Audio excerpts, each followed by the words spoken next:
How's this supposed to help my English? It's not. I just thought it'd be funny to stick pegs on your head.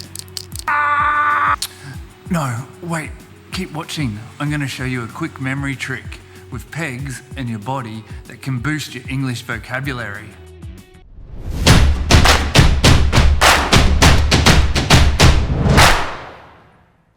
Hi, I'm Damien, the sledgehammer that smashes down English language barriers.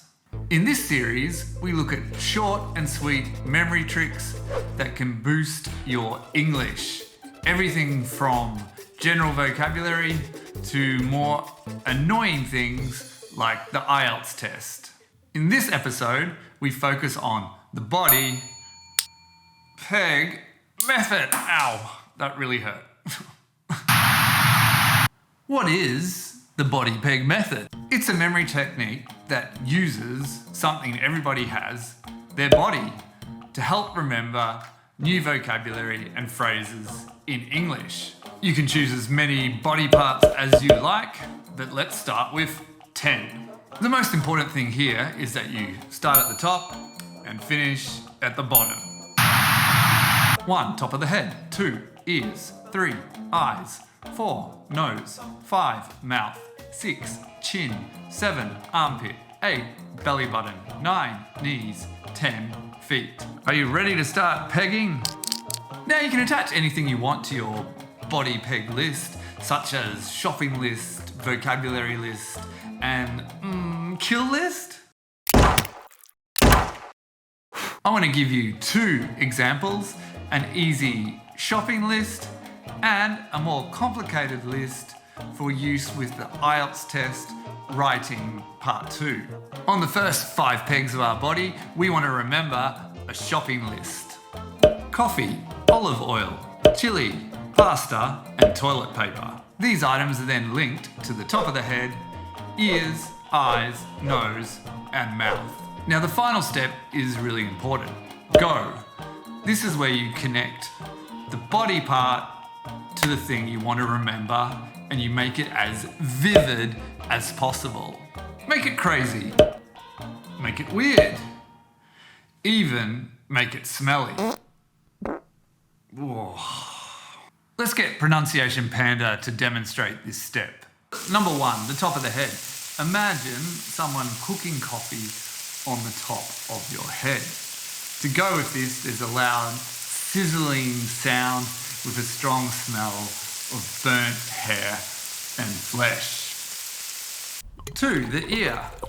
Someone's pouring hot olive oil into your ear until it's overflowing. Number 3, eyes. Imagine someone with chili in each hand, rubbing it really hard into your eyes. Number 4, nose. Picture this. You've got a long piece of spaghetti and you're pushing it up into your nose until it completely disappears. Number 5, mouth. Imagine your mouth as a toilet roll holder. And it's not a clean toilet roll either. Alright, I think you get the basic idea.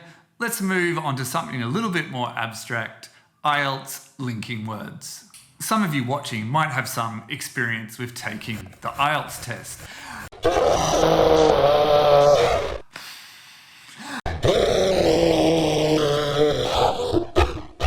Yeah, it can be a bit of a terrifying experience, but any tip or trick that can make it a little bit easier is worth learning. Usually, I would only use all food items on a list or all IELTS expressions on a list. But as this is an example, I wanted to show you 2 different things, so I'm just going to use the second half of the body, continuing on from our food list. The linking expressions we want to use are, number 1, nowadays it is widely believed that. Number 2, in my opinion. Number 3, on the one hand. Number 4, on the other hand. And number 5, in conclusion.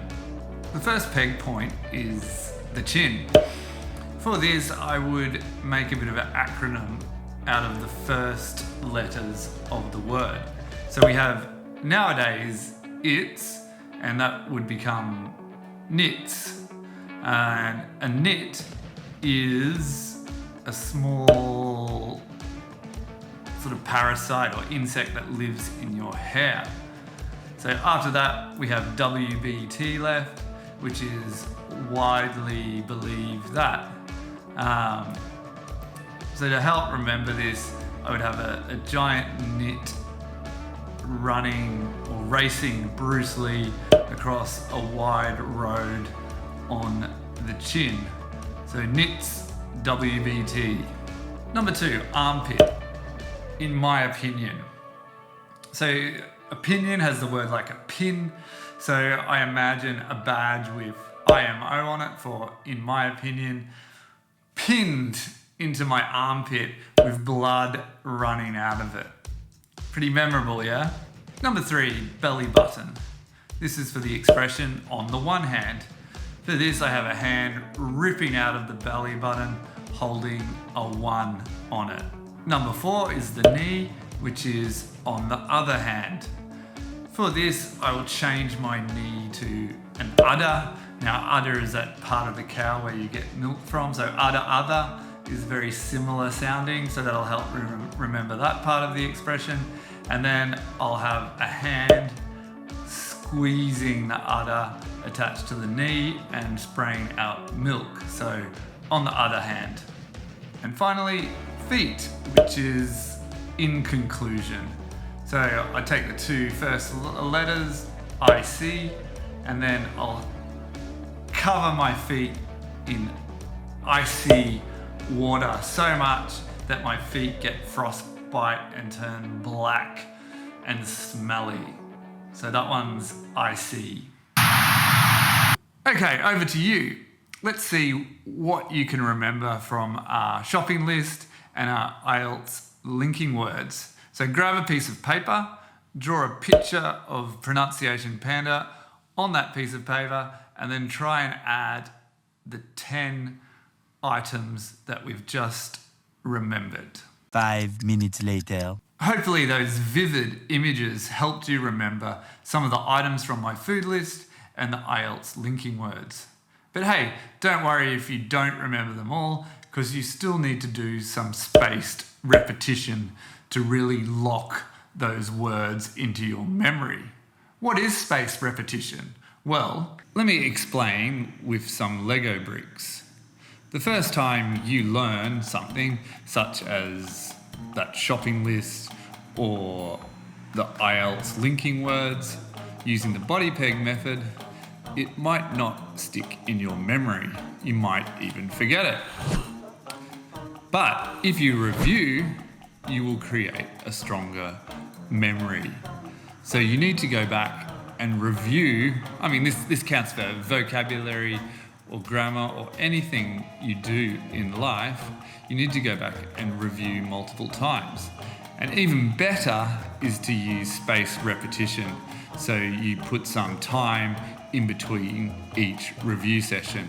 So for example, today we looked at that body peg map. Then 2 days later, we look again and we create a stronger memory. And then a week later, we review it again and we create an even stronger memory. And finally, 4 weeks later, we look at it again and you can see our memory now is very strong. Also, even better, it's good to not just read it and look at it again, but to actually have a picture of a person and then try to fill in the gaps and see which things you remember and which you don't. So that's spaced repetition. So that's nearly it. I hope this video has helped you out on your English journey. It was inspired by Nelson Dellis's excellent book, Remember It. If you want to find out more about him, subscribe to his YouTube channel or buy his book.